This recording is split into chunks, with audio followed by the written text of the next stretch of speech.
Hello, everyone out there. My name is Stanley, and I'm here to discuss, have a little discussion with you guys on Cushing syndrome.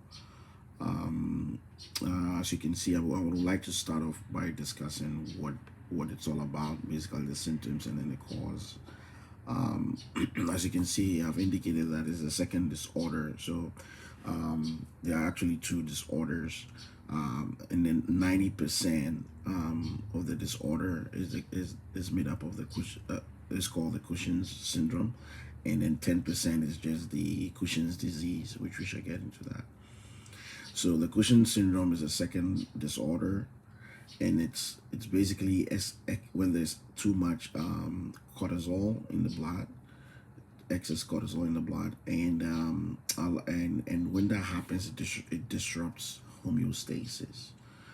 So I would like to look at it from the angle that the way I'm trying to, remember what I'm trying to use to remember is that um, we can think of it as cushion is from the word like C, right? C, so cushion, and then too much cortisol, also C, and then cortisol sounds like court, right? Cortisol, like sounds like court, and nobody wants to go to court. So like when you go to court, you have like huge blood rush. You don't feel comfortable, and that's where your immune systems get disrupted. And when that happens, it happens in two ways.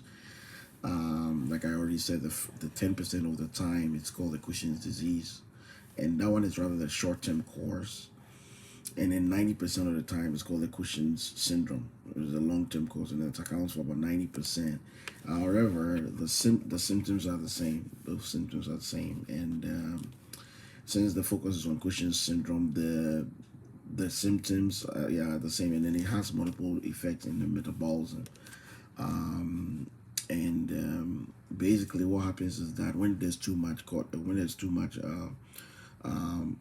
blood, cortisol in the blood, um, there's a stimulation and a release of something called the lipolysis, which also releases the fatty acids. And those fatty acids, when they become too much, it makes heavy. It makes, for example, it makes your face heavier, called the moon faces. And that's where fats emanates from, and then you become depressed and stressed out. All right, so this to quickly go through that again. So the Cushing syndrome is a cortisol disorder. Is a second of the cortisol disorder.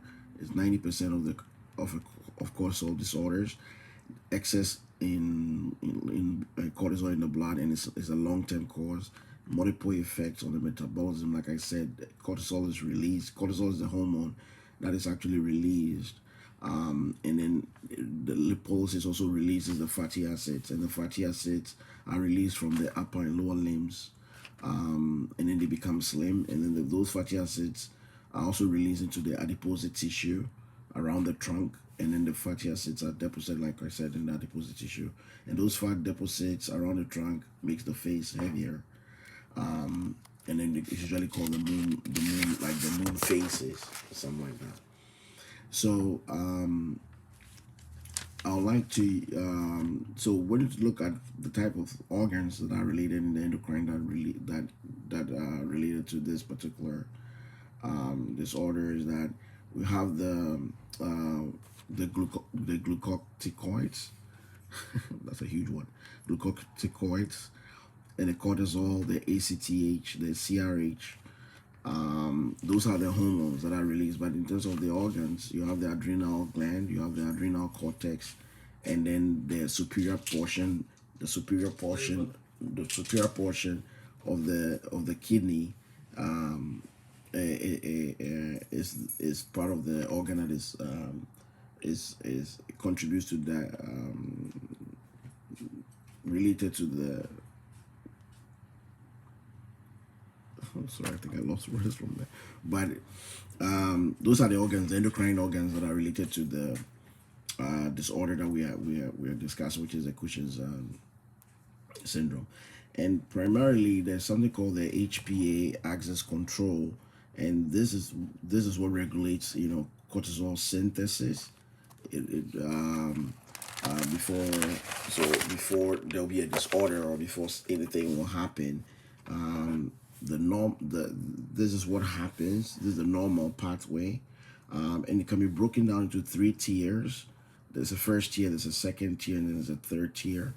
The first tier is where the hypothalamus is able to detect stimuli, and from the receptor, and then as based on that, it releases some form of secretion in the form of the CRH. That's one of the hormones.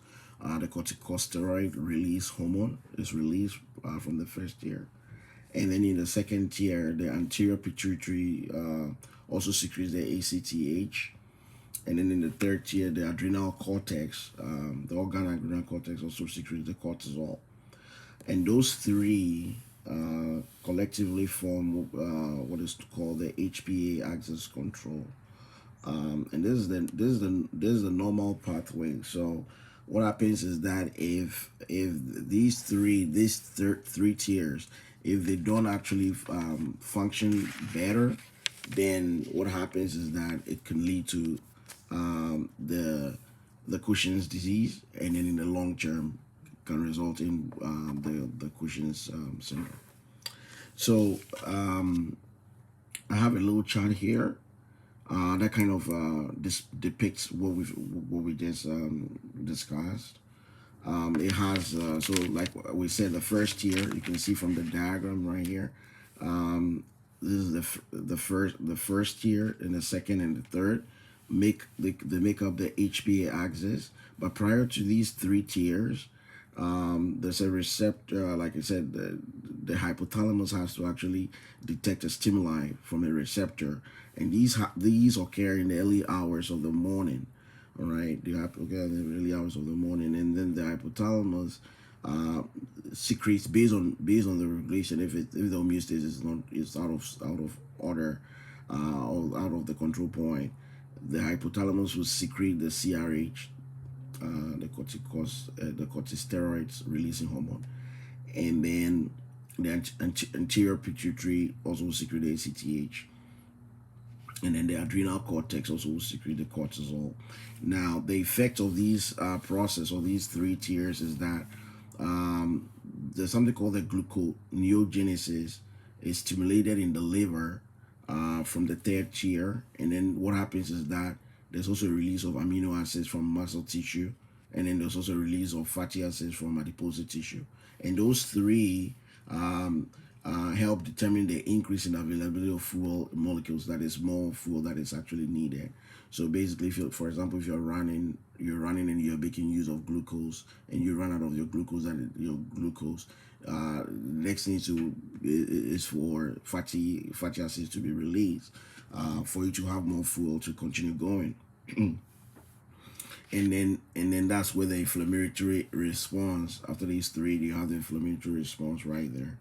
All right. So I would like to also give credit to the textbook Human Anatomy and Physiology by Erin Ammerman, second edition. So I'm getting that data and most of my information from there. I hope this helps.